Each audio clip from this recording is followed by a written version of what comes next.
Hello, welcome to my channel. This is Arnold. So today we're going to talk about an article that I saw on bitcoin.com. This was published this Friday, and the title of the article was Two Swiss Banks Launch Cryptocurrency Trading and Custody After Gaining Regulatory Approval. So just a little bit background information. Some of the major countries of the world have been grappling with the idea of cryptocurrency regulation, and they have been going back and forth with that. And so far, none of the major economies of the world have come up with a cryptocurrency regulation. So, as a result of that delay, some of the major players have been standing on the sideline waiting for cryptocurrency regulation to be put in place.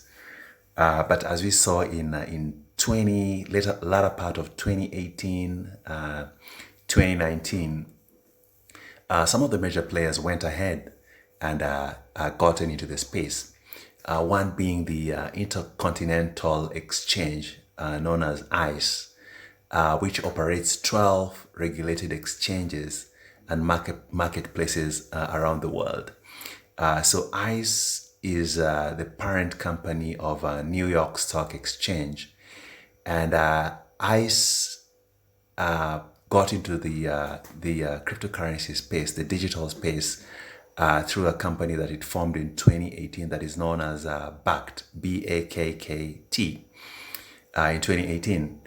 As we know that ICE have an assets in the upwards of 94.49 billion US dollars. So these two banks in Switzerland have gone ahead and gotten regulation from the from FINMA, which is the Switzerland financial regulating body, and the two banks are based in Zurich, and they plan to offer a wide range of cryptocurrency services. The name of the two banks is, the first one is Maerki Baumann Bank. First name spelled Maerki. The second bank is Incore Bank, Incore. And some of the services that these two banks plan to offer is, number one, cryptocurrency trading. So basically, they'll be having platforms where you can buy and sell cryptocurrencies. Number two, cryptocurrency custody. So basically, if you have cryptocurrencies that you're holding, they can keep that for you the same way some banks keep for you your money. Number three, they offer tokens trading and custody. So as we know, cryptocurrencies are divided into two. There is for easier explanation, there is the cryptocurrencies that are known as coins. So those are cryptocurrencies that can be mined. And the second category is cryptocurrencies that are known as tokens. In other words, those cannot be mined. And the fourth service that they plan to offer is business bank accounts for crypto and blockchain companies. Number five, they plan to supervise initial coin offerings and security token offerings. So just a couple of things to note. On the latter part of 2017, the U.S. regulators came down very hard on most of the establishments that had done initial coin offerings and STOs, and they went. They really came down hard on them, and some of them were fined, and it was not really good.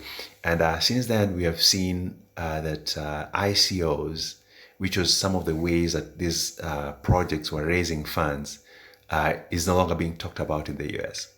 But here's an opportunity whereby these two Swiss banks are offering opportunity for those who intend to do ICOs to take advantage of their services.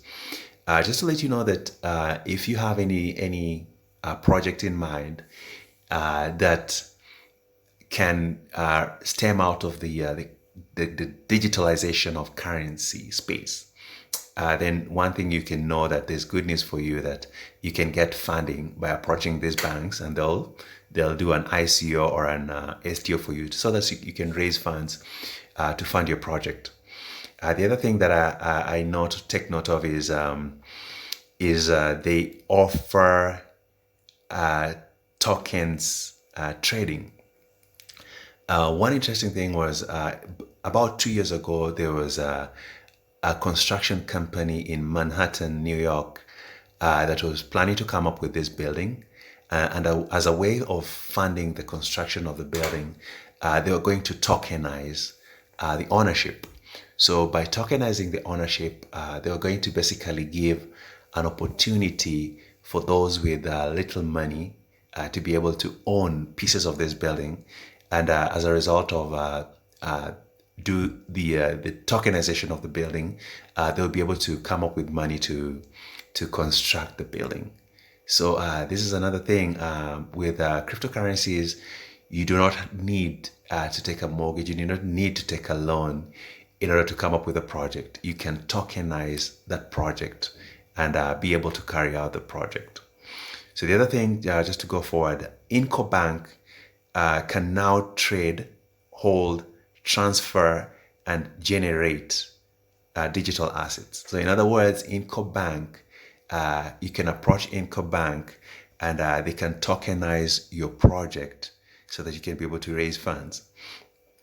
So one thing is, this makes IncoBank the first Swiss business-to-business bank to offer financial service providers and institutions worldwide easy and secure access to a new forward-looking asset class.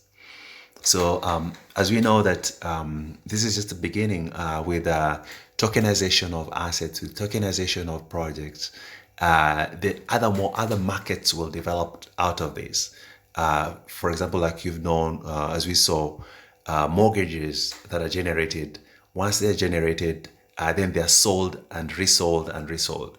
So this is going to create more opportunities and many more asset classes.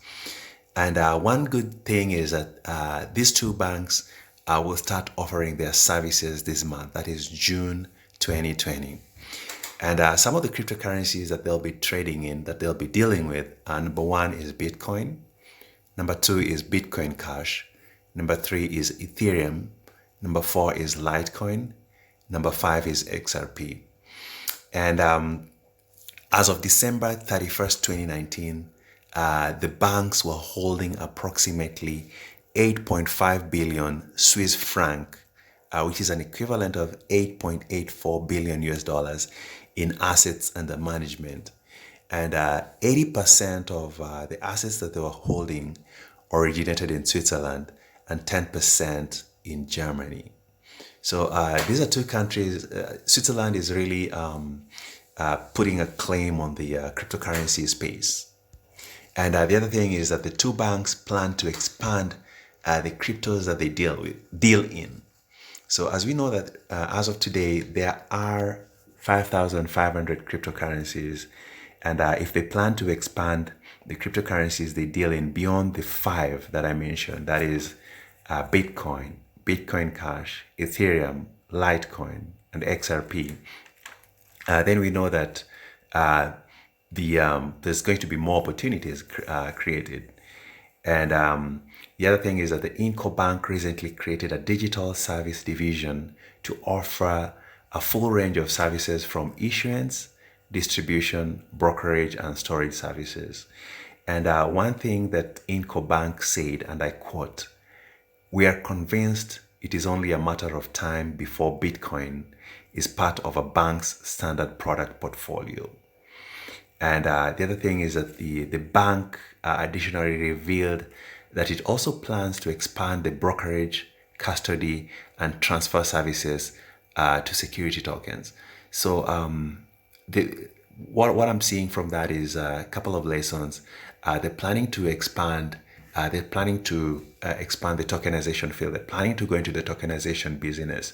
So in other words, they're going to try and help projects. They're going to try and help companies that are trying to raise funds in order to fund their projects. They're going to help them get the funding for those projects. And number two is that I'd like you to take note of the cryptos that these established institutions are getting involved in. That is number one, ICE. Number two, these banks that are talking about cryptos. Take note of the cryptos that they are talking about, because I believe that that is where the money is.